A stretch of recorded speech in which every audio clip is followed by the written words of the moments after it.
नमस्कार दोस्तों, आप सभी का स्वागत है एक बार फिर राशि सनातन यूट्यूब चैनल में। आप सभी का स्वागत है दोस्तों। आप सभी को जीवन में कुछ सीखने का चाहत है, यूट्यूब चैनल को सब्सक्राइब करें।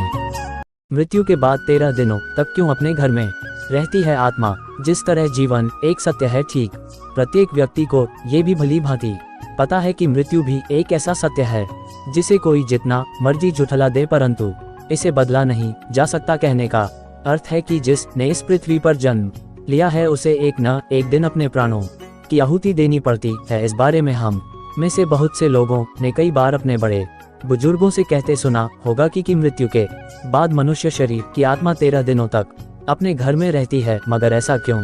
इस बारे में क्या किसी ने सोचा है? अगर नहीं तो चलिए आज आपको इससे संबंधित जानकारी बताते हैं और जानते हैं कि आखिर क्यों मृतक शरीर की आत्मा 13 दिनों तक अपने घर में भटकती रहती। साथ ही साथ ये भी बताएंगे कि 13 दिनों तक मृतक के नाम का पिंडदान क्यों किया जाता है। बता दें कि गरुड़ पुराण में इस बारे में विस्तार से बताया गया है। गरुड़ पुराण में बताया गया है कि जब किसी व्यक्ति की मृत्यु होती है तो यमराज के यमदूत उसे अपने साथ यमलोक ले जाते हैं। यहाँ उसके अच्छे और बुरे कर्मों का हिसाब होता है और फिर 24 घंटे के अंदर यमदूत उस प्राणी की आत्मा को वापस घर छोड़ जाते हैं।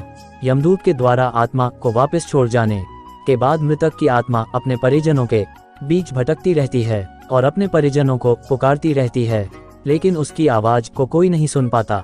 ये देखकर मृत व्यक्ति की आत्मा बेचैन हो जाती है और जोर जोर से चिल्लाने लगती है।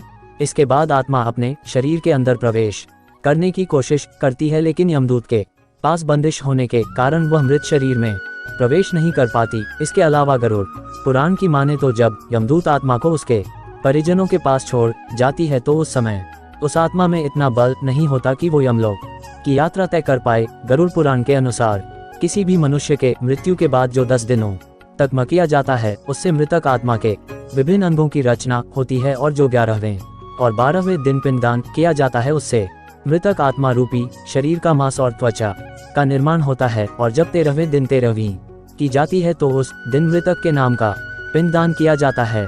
उसी से ही वो यमलोक तक की यात्रा तय करते हैं, अर्थात मृत्यु के बाद मृतक के नाम का जो पिंडदान किया जाता है उसी से ही आत्मा को मृत लोक से यमलोक तक यात्रा करने का बल मिलता है। इसलिए ही गरुड़ पुराण में बताया गया है जब किसी मनुष्य की मृत्यु हो जाती है तो उसकी आत्मा 13 दिनों तक अपने परिजनों के पास घर में भटकती रहती है और उसके बाद आत्मा मृत लोक से यमलोक की ओर निकल पड़ती है, जिसे पूरा करने के लिए उसे 12 महीने यानी कि 1 साल का वक्त लगता है।